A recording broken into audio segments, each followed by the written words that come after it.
If your child is due to immunisations and you have questions, this video is for you. My name is Dr. Derek and I'm a GP. Parents ask me about childhood vaccines all the time, their concerns, the timing and what to expect on the day. Now I want to cover all of that, and at the end of this video, you feel a lot more informed and prepared. So vaccines protect children from serious infections that used to cause real harm before immunization programs existed. Measles, whooping cough, meningitis. You see, these are not minor illnesses. In children under 1, they can be dangerous. The problem is that by the time a child looks unwell with one of these infections, the damage can already be happening. Vaccination works before that point. It builds protection before your child ever meets the disease. There's also something called herd immunity. You see, when enough children in a community are vaccinated, infections struggle to spread. That protects babies too young for their jabs and also children who can't have vaccines for medical reasons. You see, your child's vaccination protects more than just your child. Now, one of the most common things I hear from parents is this: my child seems fine. Do they really need it? And I understand why we get these questions, but here's the thing. The infections that these vaccines protect do not give you a warning. Meningitis can go from a well child to a critically ill child within hours. Whooping cough in a young baby can be life-threatening before you've had a chance to recognize what you're dealing with. The protection needs to be in place well before the infection arrives. That's the whole point of immunization. It is time so that children are covered at the ages when they are most vulnerable. Now, let me go through the questions I get asked most often in my clinic. Are these vaccines safe? Yes. Every vaccine on the NHS immunisation schedule has gone through extensive clinical trials before approval and also continues to be monitored once it's in use. The UK's Yellow Card scheme tracks vaccine safety data continuously after a vaccine enters use. You see, the benefits far outweigh the risk of side effects for the vast majority of children. Can my baby handle so many vaccines at once? Okay, so to answer this, your baby's immune system, it handles hundreds of new challenges every single day. Bacteria, viruses, everything they touch and breathe. Research shows that infants have the immune capacity to respond to thousands of antigens simultaneously. The vaccines given together at 8 weeks are a small addition to that load. So giving them together is safe, and to be honest, it also means fewer appointments and faster protection. What about the MMR and autism? Now, this has been studied more than almost any other question in modern medicine.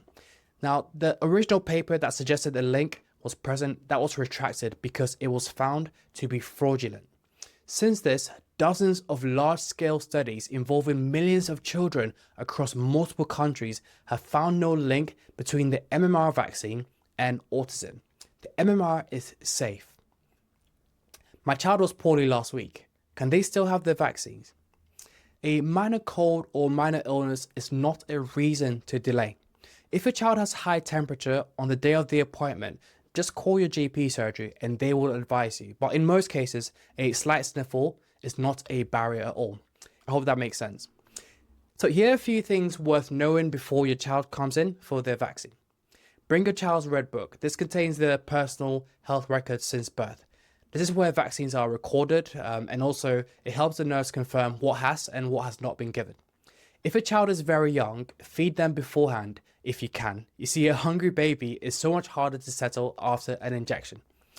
Remember to dress your baby in an outfit with easy access to the thighs, as that is where most early vaccines are given. You can ask the nurse about any concerns before the vaccines are given. That is what the appointment is there for.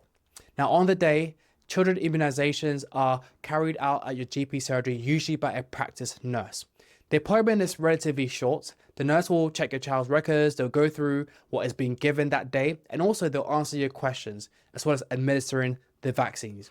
Most children, they will cry briefly after the injection, but they'll settle within a few minutes. A cuddle, a feed, that usually helps. Some children, they barely react at all. Now, after the appointment, the most common side effects are really mild: a sore leg where the injection was given, a low-grade temperature, and some fussiness in the hours after. These usually pass within a day or two. Now, after the Men B vaccine, a high temperature can be more common. Your nurse will advise you on giving your infant some paracetamol as a precaution. So follow their guidance on dose and timing. Most children, they sail through with no issues, but we'd advise you to contact your GP surgery or 111 if your child has a temperature above 38 degrees that does not come down with paracetamol, if they're inconsolable for more than a few hours, or if you notice a swelling or redness at the injection site that is just spreading or getting worse after 48 hours. Also, if your child seems unwell in a way that just doesn't feel right for you, just trust your instincts. If something doesn't feel right, just give us a call. That is what we are here for. The full schedule, including every vaccine and exactly when it is due, is linked in the description below. Your GP surgery can also talk you through what is coming up at your child's next appointment. So to conclude, keeping your child up to date with their immunisations is one of the most straightforward things you can do to protect their health in those early years. If you've got any questions after watching this, please contact your GP surgery. We are here to help.